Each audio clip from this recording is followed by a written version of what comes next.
అఘోరాలు నాగసాధువులు వీళ్ళిద్దరూ శివుణ్ణి పూజించే వాళ్ళైనా కానీ వీళ్ళిద్దరూ ఆచారాలు పాటించే నియమాలు చాలా డిఫరెంట్గా ఉంటాయి. అసలు ఆ మహాశివుణ్ణి ఎంతో నిష్ఠతో పూజించే వాళ్ళు మాంసాహారాన్ని అస్సలు ముట్టరు.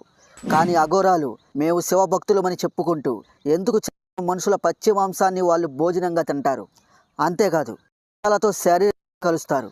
ముఖ్యంగా ఆడవాళ్ళకి పీరియడ్స్ టైంలోనే అఘోరాలు వాళ్ళతో శారీరకంగా ఎందుకు కలుస్తారో ఎప్పుడైనా ఆలోచించారా?